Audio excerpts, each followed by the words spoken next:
আসসালামু আলাইকুম সবাইকে। আশা করি সবাই ভালো আছেন। আজকে আমরা কথা বলবো ক্রিপ্টোগ্রাফি নিয়ে। ক্রিপ্টোগ্রাফি কি, কিভাবে কাজ করে এবং ক্রিপ্টোগ্রাফির প্র্যাকটিক্যাল আমরা দেখব। সো আমাদের প্রথমত জানতে হবে ক্রিপ্টোগ্রাফি আসলে কি, ঠিক আছে?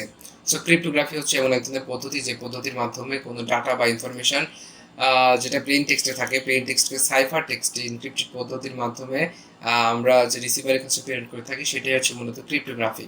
সো এটার প্র্যাকটিক্যাল ডেমো দেখলে আমরা হয়তো বা বেশি বুঝতে পারবো, ভালো মতো বুঝতে পারবো।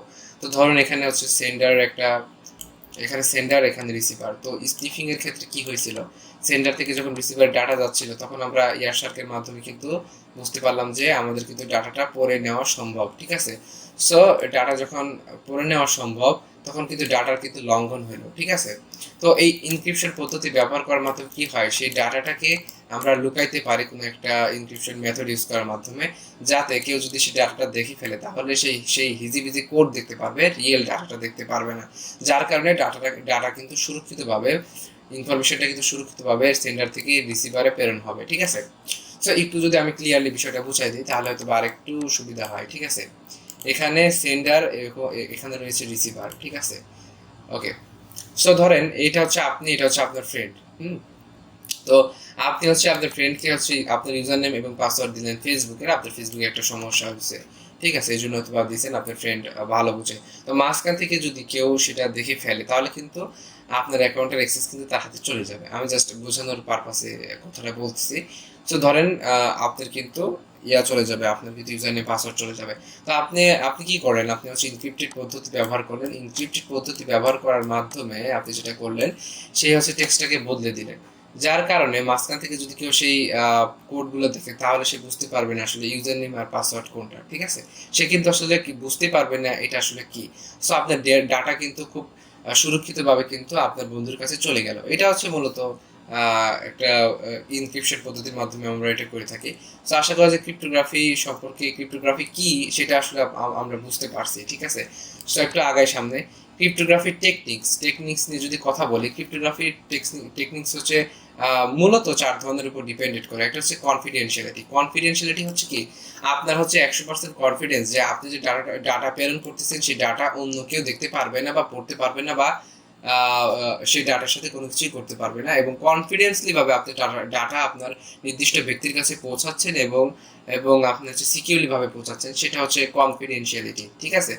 যদি আমরা আসি ইন্টিগ্রিটি, ইন্টিগ্রিটি হচ্ছে কি, যদি মাঝখান থেকে ইন্টিগ্রিটির আসার মূল কারণটা হচ্ছে কি, মাঝখান থেকে যদি কেউ ডাটা মডিফাই করে ফেলে, সেই মডিফাইড যে বিষয়টা সেটা হচ্ছে মূলত ইন্টিগ্রিটির মধ্যে পড়ে, ঠিক আছে? তো আমি যদি যাই নন রিপুডিয়েশন, ঠিক আছে? সো এখানে যদি আসে, আগে অথেন্টিকেশন নিয়ে যদি আলোচনা করি, অথেন্টিকেশনটা কি? তো অথেন্টিকেশনটা হচ্ছে মূলত ধরেন আপনি ডাটা প্রেরণ করছেন এবং নির্দিষ্ট আপনার বন্ধুর কাছে প্রেরণ করছেন বা আপনার নির্দিষ্ট কোনো ব্যক্তির কাছে প্রেরণ করছেন, এইটা যদি আপনি আপনি হচ্ছে শিওর হয়ে থাকেন, এটা হচ্ছে মূলত অথেন্টিকেশন, ঠিক আছে? যে আপনি যার কাছে ডাটা পাঠাচ্ছেন সে হচ্ছে সেই ব্যক্তি, ঠিক আছে? মানে আপনি হচ্ছে নির্দিষ্ট একটা ব্যক্তির কাছে ডাটা পাঠাচ্ছেন, সে হচ্ছে ভেরিফাইড এবং আপনি তাকে চেনেন, ওকে? অর্থাৎ অথেন্টিক, অথেন্টিক পার্সন। কারণ কি, আমরা যখন আমাদের স্কুল আইডি থাকে, স্কুল কলেজে আমরা পড়ছি, যখন আমাদের স্কুল কলেজ আইডি দিছে, আমাদের কিন্তু ওই স্কুল কলেজের আইডি ছাড়া কিন্তু আমাদের ভিতরে প্রবেশ করতে দিত না। কারণ কি, কারণটা হচ্ছে কি, আমরা ভেরিফাইড ছিলাম না। তো এই ভেরিফাইডের যে বিষয়টা সেটা আসে হচ্ছে আপনার অথেন্টিকেশনে, ঠিক আছে? সো যদি আমরা নন রেপুডিয়েশন নিয়ে কথা বলি, ধরেন হচ্ছে আপনি আপনার ফ্রেন্ডকে 2,000 টাকা দিয়েছেন কিন্তু সে অস্বীকার করতেছে যে আপনি তাকে 2,000 টাকা দিয়েছেন। সো এই ক্রিপ্টোগ্রাফি পদ্ধতিতে কি হয়, আপনি যখন অনলাইনে হচ্ছে কোনো ডিল করেন, ঠিক আছে? সো ডিল করার মাধ্যমে আপনি যখন কোনো একটা ক্রিপ্টোগ্রাফি পদ্ধতির মাধ্যমে ধরেন তার সাথে একটা ডিল করলেন, ডিল করার পর কি হয়, আপনার যে আপনি যে যে পদ্ধতিতে আসলে ডাটাটা ইনক্রিপ্ট করছেন, এটার একটা যে ডিজিটাল সাইন বা প্রুভমেন্ট যে আপনার কাছ থেকে ডাটা গেছে এবং যে গ্রহণ করছে সেই ডাটা সত্যি গ্রহণ করছে, এটা যে একটা প্রুফ বা প্রমাণ, ডিজিটাল সিগনেচারের মতো বিষয়টা, সেটা আসে হচ্ছে আপনার নন রিপুডিয়েশনে। আশা করা যায় ক্রিপ্টোগ্রাফির টেকনিক সম্পর্কে আমরা বুঝতে পারছি। আমি দ্রুত কথা বলতেছি কারণ আমরা হচ্ছে প্র্যাকটিক্যাল জিনিসটা দেখবো, তাহলে আমাদের ক্ষেত্রে একটু বেশি বুঝতে সুবিধা হবে। ওকে। সো টাইপস অফ ক্রিপ্টোগ্রাফির মধ্যে আছে 3 ধরনের ক্রিপ্টোগ্রাফি। একটা হচ্ছে সিমেট্রিক ক্রিপ্টোগ্রাফি, একটা হচ্ছে অ্যাসিমেট্রিক ক্রিপ্টোগ্রাফি, ঠিক আছে? তো সিমেট্রিক আর অ্যাসিমেট্রিক ক্রিপ্টোগ্রাফি কি সেটা নিয়ে আমরা আলোচনা করব, ঠিক আছে? সো সিমেট্রিক ক্রিপ্টোগ্রাফি, ওকে।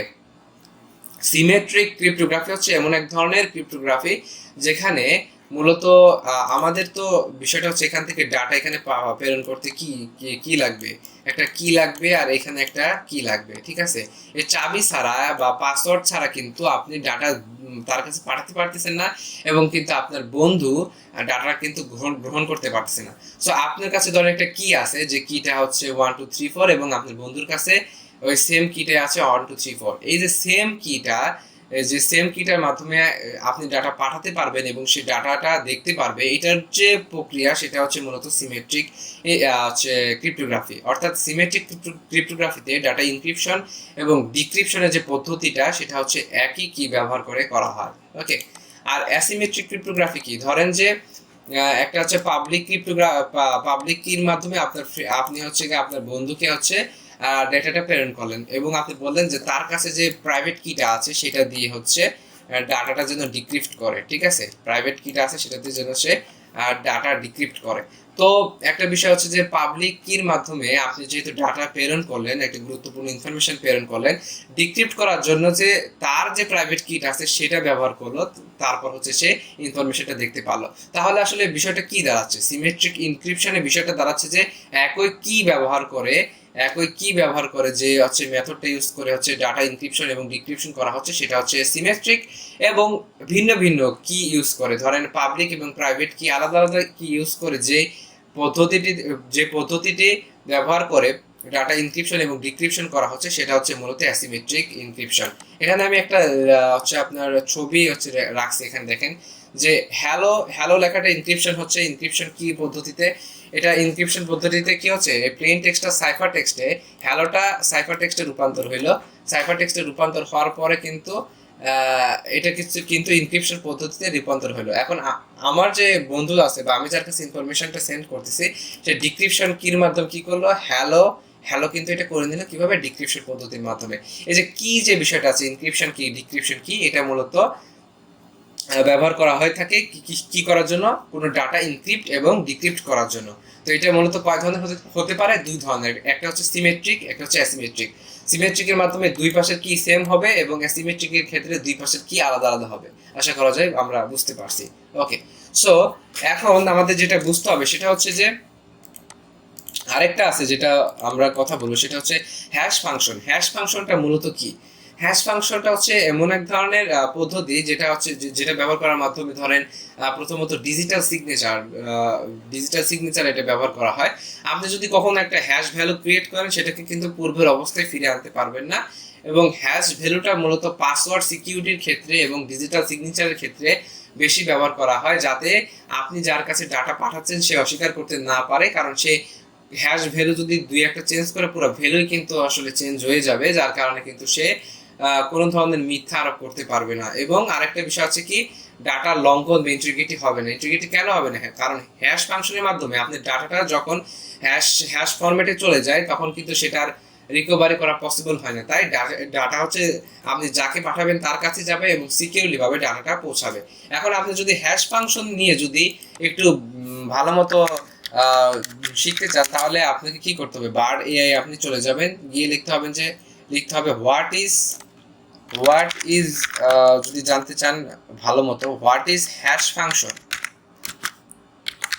ওকে, আমরা যদি সার্চ করি বার এআই এ, তাহলে দেখেন আমাদের কিন্তু একটা রেজাল্ট শো করবে যে হ্যাশ ফাংশনটা আসলে মূলত কি, ঠিক আছে। ডাটা ইন্টিগ্রিটি যেটা বললাম, যে ডাটার যে মডিফাইড যে বিষয়টা আছে, যে ডাটা চেঞ্জের যে বিষয়টা আছে, যদি আপনি হ্যাশ ফাংশন ব্যবহার করেন তাহলে কি করতে পারবে না, সেই ডাটাটা কিন্তু চেঞ্জ করতে পারবে না বা মডিফাই করতে পারবে না, ঠিক আছে। সো এটা হচ্ছে একটা বিষয়, হ্যাশ ব্যবহার করার সুবিধা। আরেকটা হচ্ছে ডাটা সিকিউরিটি, আপনি যে ডাটা প্রেরণ করবেন সেটা যেহেতু রিকভার করতে পারবে না, তাহলে আপনার ডাটা কিন্তু মানে সিকিউর থাকবে। আর হচ্ছে ডাটা কম্প্রেশনের বিষয়টা আছে। তারপরে যদি আমরা দেখি যে বিভিন্ন ধরনের হ্যাশ ফাংশন আছে, যেটা হচ্ছে MD5, SHA-1, SHA-2, অনেক কিন্তু হচ্ছে আপনার ইনক্রিপশন পদ্ধতি আছে, দুঃখিত, হ্যাশ ফাংশন আছে। তো এগুলো নিয়ে একটু ঘাটাঘাটি করলে কিন্তু আপনারা বুঝতে পারবেন। সো আমরা প্র্যাকটিক্যাল একটা বিষয় দেখবো, সেটা হচ্ছে যে আমরা হচ্ছে ইনক্রিপশন এবং ডিক্রিপশন পদ্ধতির মাধ্যমে আসলে কিভাবে আমাদের হচ্ছে ডাটাটা সিকিউর করে পাঠাতে পারি এবং গ্রহণ করতে পারি, এই বিষয়টা হচ্ছে আমরা আজকে দেখবো। তো এই জন্য আমরা লিনাক্স ব্যবহার করতে পারি, বিভিন্ন ধরনের টুলস পাওয়া যায়, বাট যেহেতু হচ্ছে আপনারা নতুন, এই বিষয় সম্পর্কে আপনাদের ধারণা নাই, সেই জন্য আমি একটা ওয়েবসাইট সিলেক্ট করেছি। সেটা হচ্ছে যে devglan যাই হোক .com। এখানে আপনি encrypt and decrypt text online লিখে যদি সার্চ দেন তাহলে দেখতে পাবেন। তো চলেন আমরা প্র্যাকটিক্যাল ডেমো দেখে আসি।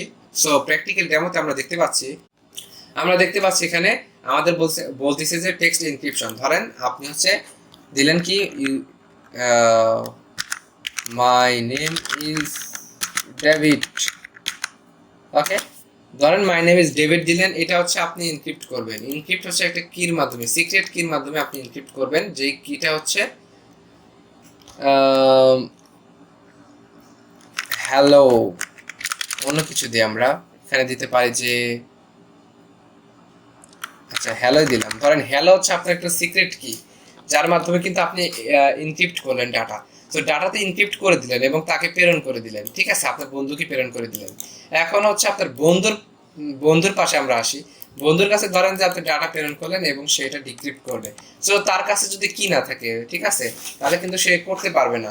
আপনি হচ্ছে ধরেন এই যে মাঝখান থেকে কোনো অ্যাটাকার কি করলো, ধরে ফেললো, এটা কি করলো যে একটা ইনক্রিপশন একটা বিষয় পাইলো, কিন্তু সে এটা ডিক্রিপ্ট যখন করতে যাবে তখন কি হবে, তাকে চাবে কি, তার কাছে একটা সিক্রেট কি যাবে। তো ধরেন যে সিক্রেট কি দিলাম খান, দেখি হয় কিনা। এটা কিন্তু হবে না, কারণ কি, এটা হচ্ছে ভুল, এটা হচ্ছে যে আসলে সঠিক কি না, ঠিক আছে। এইটাই হচ্ছে মূলত আমাদের সিকিউরিটির বিষয়টা। এখন আমি যদি হ্যালো লিখি ডিক্রিপ্ট করে, তাহলে কিন্তু এই যে মাই নেম ইজ ডেভিড যে এনক্রিপ্ট করছিলাম না, এটা কিন্তু আমরা ডিক্রিপ্টে কিন্তু পেয়ে যাচ্ছি মাই নেম ইজ ডেভিড, ঠিক আছে। সো এই যে বিষয়টা ঘটলো, কি ঘটলো, আমরা একটা কির মাধ্যমে, একটা চাবির মাধ্যমে কি করলাম, ডাটাটাকে প্রোটেক্ট করলাম, ঠিক আছে। ডাটাটাকে প্রোটেক্ট করে এনক্রিপ্টেড পদ্ধতিটি কিন্তু আবার বন্ধুকে সেন্ড করলাম, এবং বন্ধু কিন্তু সেই ডিক্রিপ্ট কোড জানে দেখি কিন্তু সে ডাটা পাইলো। অর্থাৎ কোনো ইনফরমেশন যখন সেন্ডার থেকে রিসিভারের কাছে পাঠাবো, সেই পাঠানোর মাঝখানে যে আমরা ইনক্রিপশন পদ্ধতি ব্যবহার করব, এই ইনক্রিপশন পদ্ধতিটাই মূলত হচ্ছে ক্রিপ্টোগ্রাফি, ঠিক আছে। সো এই পদ্ধতির মাধ্যমে কিন্তু আমরা খুব সহজেই ডাটা সুরক্ষিতভাবে কারো কাছে সেন্ড করতে পারি। আপনারা যখন ফিউচারে কাজ করবেন, আরো ইথিক্যাল হ্যাকিং এর বিষয়গুলো নিয়ে আরো কাজ করবেন, তখন হচ্ছে আপনারা ক্রিপ্টোগ্রাফি সম্পর্কে আরো ভালো মতো জানতে পারবেন। আরো অনেক টুলস আছে যেগুলো ইউজ করার মাধ্যমে আপনি হচ্ছে আরো বেশি শিখতে পারেন, ঠিক আছে। বাট এটা তেমন কিছু না, এটা জাস্ট হচ্ছে আপনার বোঝানোর ক্ষেত্রে যে এই মেথডের মাধ্যমে আপনার ডাটাটা হাইড করতে পারেন, ঠিক আছে। সো আজকে এই পর্যন্তই ছিল, আশা করি সবাই বুঝতে পারছেন। সবাই ভালো থাকবেন, সুস্থ থাকবেন, আল্লাহ হাফেজ।